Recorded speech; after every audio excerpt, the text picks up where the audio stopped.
I can recall not that long ago where the subject popped up during the NCAA tournament after UConn won another tournament in which Dan Hurley, the head coach of the UConn Huskies, said, no, not interested in the Kentucky job. They're looking to pursue a three-peat there in UConn. They're trying to make some history, and they've got a real opportunity to do so. And so because of that, we turn it over to Eddie Garcia for some breaking news. Breaking news from Fox Sports. All right, Jonas, well, here in Los Angeles, there's been a lot of talk about J.J. Redick possibly being the next head coach of the Los Angeles Lakers. However, some breaking news this morning from NBA insider Adrian Wojnarowski, who is reporting the Los Angeles Lakers are targeting UConn's Dan Hurley to become the franchise's next head coach. They're preparing a massive long-term contract offer to bring the back-to-back national championship head coach to the NBA. There are reports they've had preliminary contact with Hurley, but they are planning to escalate discussions in the coming days. So they are apparently going hard after Dan Hurley, the back-to-back national championship winning coach at UConn, to be the next head coach of the Lakers. Makes way more sense. I like it more than the Wow. Makes way more sense. Wow. That is.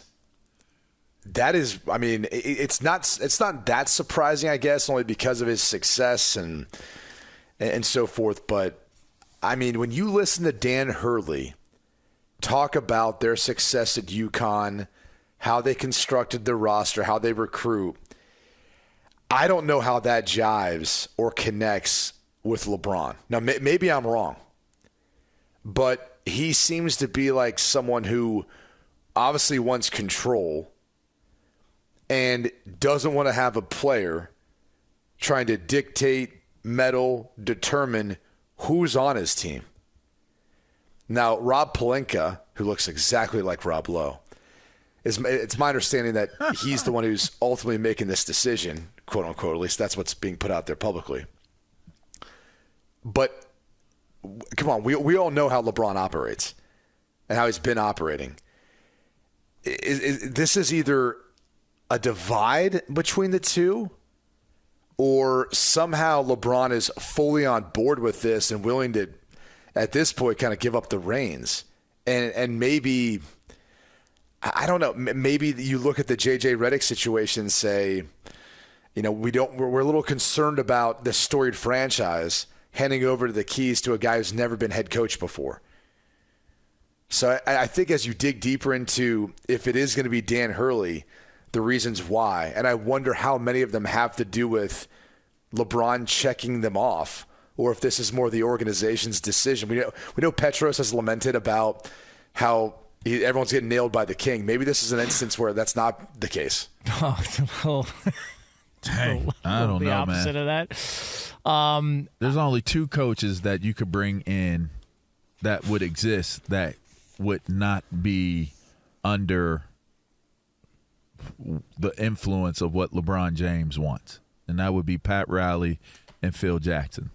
That's it. I'm not even going to put Eric Spoelstra on there for the Los Angeles Lakers. Those would be the only two names I could think of that would come in and you can stand up to saying to the GM and to LeBron that this is what it is. I think that this is a product of conversations and comfort level of development of a college player, let alone bring the skill of and the playbook that you have. A lot of people lauded Hurley's playbook, the evolution of how they were running the baseline, the pick and rolls, the screens, the way that he architected what was going on there for the Huskies. I think if you're talking about bringing in a college coach that is running college-style offenses, even if it does translate to the pros, there had to have been the conversation. When has it worked out? When's the last time a coach who had success in college? Stevens. I mean, they they didn't win a championship. I get it, but he turned around an organization. I get it. I mean, and now he's in the front office. It's kind of feels a little different. Like, I don't even know if that's the example I'd use. Only because and this is something that you know well because you're a Boston fan. What? We're talking about one of the most storied franchises in the NBA. Their standard isn't like, oh, they turned it around. Their standard's win a championship. So the Lakers have tried this before. They reached out. They were trying to hire Mike Krzyzewski back in the day. Like, Kobe loved Mike Krzyzewski. Obviously, it didn't work out. I want to ask you guys this from the Dan Hurley side, because Dan Hurley's got everything he could possibly want in college basketball with an opportunity on the doorstep of history to go for a three-peat. And they were dominant 2 tournaments in a row in the hardest playoff format that there is in sports. Outside of the money, and I'm sure the money is going to be huge as far as all this goes, do you think, much like maybe in college football, that the NIL era and conversation and everything that comes along with that had anything to do with his decision to want to get out of college basketball now? It's possible. That's very possible. Like, I see where this is heading. It's possible. What I find interesting about that is, again, he talks a lot about how he goes about recruiting guys, and he's not necessarily always looking for the best recruit coming out of high school. It's the right fit. And the way he goes about looking at the family, the player, the people around the player, their ability to have that grit and desire to want to compete and earn it, not just be given something. So it might have played a factor, but he's so different in how he sees his roster construction, how he wants to build a team. And that's what I find interesting, is it feels like he's been heavily involved in that in the college level, and sometimes in the pros that's not the case. You're kind of you inherit a roster.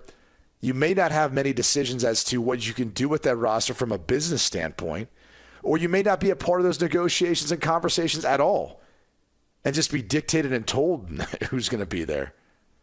That's a tough spot to be in for any head coach. I think this is I LeBron James. The more I think about it, the more I like it. This is LeBron James written all on it, and it has "Get my son to Lakers" written all on it. I was just going to say his son fits the profile of like what Dan Hurley would want. Like a guy who, people are doubting, a guy who people say like, hey, well, he's not a draft pick yet, but he might be in the future, but he's not yet, right? So why is he being drafted? Why is he going to be drafted this year? Why is the team? Well, because of his dad's LeBron. But he would feed off of that for a young man who I think is going to work hard. I think is going to like try to prove any doubters out there wrong. Like it fits completely in the wheelhouse, I think. And the other thing is, if LeBron's looking for a way of like the end of his career trying to still add on some championships, there might be an element too of just saying like this guy's going to come in and build a team around me. One where, if you look at what he did at UConn, look how unselfish that team was, the different pieces they had. It doesn't necessarily have to highlight LeBron in order to win. They can kind of share in all those success and share the ball and everything else that goes along with it. Do you think there's possibly maybe a little under-the-table compromise here where they're like, listen, we can't have everything, right? You can't get to pick and choose your coach and also play with your son. We're picking the coach. We'll see what we can do about bringing your son on. I don't think that's what it is. No compromise. Well, to that point, though, you have to think the decision they make for the coach is probably going to – I mean, you'd think. The NBA can turn over coaches quick. But if you're making this big of a monumental commitment to the Dan Hurley, or the coach in this case, he's going to outlast LeBron. Correct. Now you're hitting on it. To me, I think that LeBron James is looking at the Dan Hurley situation as a win for him to be able to, one, implement a dope-ass offense immediately out the gate that could possibly give him an opportunity to compete for another title before he gets up out of here. But then, two, if you're going to bring in my son, who better to develop my son moving forward? And talking about a blockbuster deal, it's like, okay, well, if you're doing a blockbuster deal for Dan Hurley, he's going to be here for an extended amount of time. That gives my son the stability and the opportunity to actually make it in the league. I would say at this point, trying to win one more championship, but actually situating a tremendous market and a tremendous historical franchise for his son to have extended success as a professional ball player. Those have got to be the only two things that LeBron's thinking about right now, if you ask me. I mean, what else would there be? I think it's I guess the question becomes then, was Bronny not recruited by UConn in the first place? It's not like, he just played 1 year of college ball. And, Dan's been going on a run the past couple of years. Was there interest? Was there not from the James family because he didn't want to have to go to play all the way across the country on the East Coast? Yeah. I think that it was strategic to send him to USC. I thought it was very strategic. You're introducing him. He's already played his high school ball here at Sierra Canyon. That's true. He goes to a local college at USC, and now he's going into the draft. I just think, and now it kind of makes you think like, dang, Darvin Ham, like all you had to do was draft Bronny, and they might have gave you another. They might. You said I'm not taking Bronny. They got your ass up out of there. Out of there. We got to clear the way for baby boy to come in and get in these doors. If y'all going to keep LeBron James Sr. around, y'all going to have to make some concessions, and this is how it's going to work out, and this is how it's going to happen. That's what it sounds like to me. I mean, this is posturing, if you ask me, but it's a great move because you get an immediate boost in a tremendous coach that understands offense. That's one. And then two, if he's actually willing, which I would assume that's going to be something that's like in the leveraging of all of this, is you're going to draft my son. You want LeBron, you got to bring my son. Boom, you develop him. You get a long-term deal. I get out of the way. I get out of y'all's hair, and y'all move forward, with the team. Yeah, with my son.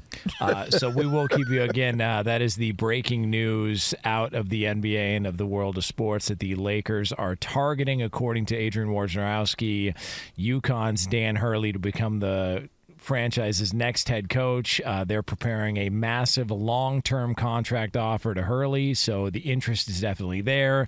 They are meeting and discussing it. If that gets finalized before we are off the air, we'll have the latest on that. But again, the breaking news, Dan Hurley in serious consideration for the Lakers head coaching job, so much so that things have progressed to where a massive offer contractually is impending. That'll be coming up here shortly. And we get to what see are the betting that odds? goes. I don't know. Let me see if we can find that on DraftKings. Because if you had money, if you were like me and you were like, man, if I had to bet on this, I'm going to go J.J. Redick, you just lost your ass thinking that you were going to get paid out. Which was the advice that you were giving the other week. So I mean, look, I don't know. Let me just see. I want to see if Dan Hurley was even in consideration. I don't. I mean, there's probably an other category. All right, let's see. Just if I can find something here for you. I might have taken it off the board. Let's see. So as of 2 days ago, J.J. Redick, James Borrego, Kenny Atkinson, not Anderson, Micah Nori, Chris Quinn, David Adelman, Rajon Rondo, Monty Williams, Terry Stotts. Like, he's nowhere to be found. Becky Hammon was on this list to be the next head coach, and nowhere. Paul Gasol was on this list. So you don't have an odds list though. No, I just read it off. That was the latest odds as of. Well, you're not giving us what the odds were then. Like plus 400 was the next in line behind After JJ. What was Redick? Minus 210. Okay. Yeah, that according to DraftKings. So James Borrego of the Pelicans was a plus 400 at that point. So Dan Hurley nowhere to be found, at least according to DraftKings within the last 2 days. So very interesting. So it could be Dan Hurley on his way to the Lakers, according to Adrian Wojnarowski, to be their next head coach.